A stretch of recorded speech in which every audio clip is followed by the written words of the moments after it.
તમિલનાડુ રાજ્યમાં આજે એક નવો અધ્યાય શરૂ થયો છે। ટીવીકેના નેતા વિજયે આજે શપથ લીધા છે। આજે રાજધાની ચેન્નઈમાં નહેરુ સ્ટેડિયમમાં વિજય અને તેમના કેબિનેટ મંત્રીઓની શપથવિધિ યોજાઈ હતી। કોંગ્રેસ અને લેફ્ટ પાર્ટીઓની મદદથી વિજયે બહુમતનો આંકડો પ્રાપ્ત કરી લીધો છે। લોકસભાના વિરોધ પક્ષના નેતા રાહુલ ગાંધી પણ શપથવિધિમાં હાજર રહ્યા છે। તો આવો જાણીએ સમાચાર વિસ્તારથી। નમસ્કાર, જમાવટ સાથે હું છું પાર્થ।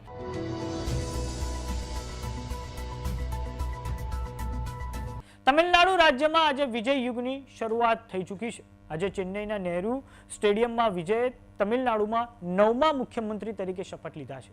તમિલનાડુના રાજ્યપાલ આર્લેકર દ્વારા વિજયને મુખ્યમંત્રીના પદે શપથ લેવડાવવામાં આવ્યા છે।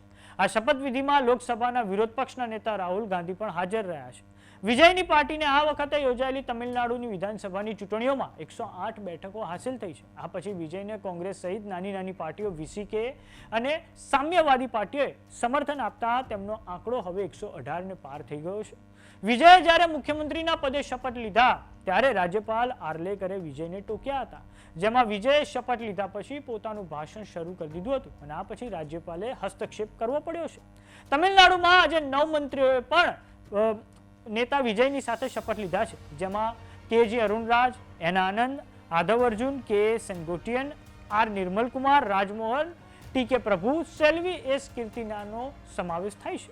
વિજય પાસે સંખ્યાબળની વાત કરીએ તો વિજય પાસે 2 બેઠકો પરથી તેઓ ચૂંટણી લડ્યા હતા, પેરામ્બૂર અને તિરુચિલ્લાપલ્લી ઈસ્ટ, અને બંને બેઠકો પર વિજયનો જીતી ચૂક્યા છે। આમ ટીવીકેનું સંખ્યાબળ 107 છે। સીપીઆઈએમ 2, સીપીઆઈ 2, કોંગ્રેસના 5 અને વીસીકેના 2 એમએલએનો સપોર્ટ છે। આમ વિજય પાસે બહુમતનો મેજિક ફિગર આવી ગયો છે।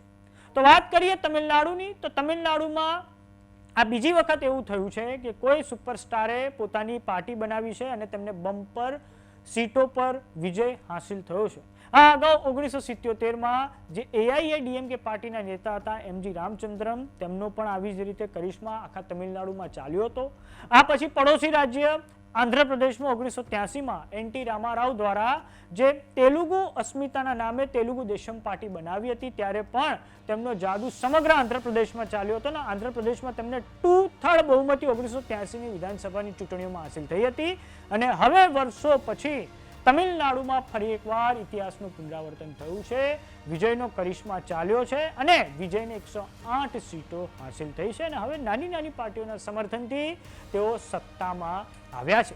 ત્યારે હવે વિજય માટે ચેલેન્જીસ એ હશે કે લોકોની જે એસ્પાયરેશન છે તે કેવી રીતે પૂરી કરવી, કેમ કે રાજ્યમાં 1967થી એવું રહ્યું હતું કે એકવાર ડીએમકે તો બીજી વાર આવે એઆઈએડીએમકે ને હવે પહેલી વખત છેલ્લા 50 વર્ષમાં તમિલનાડુમાં લોકોએ આ ત્રીજા પક્ષ પર પોતાની પસંદગીનો કળશ ઢોળ્યો છે 1967 પછી પહેલી વાર।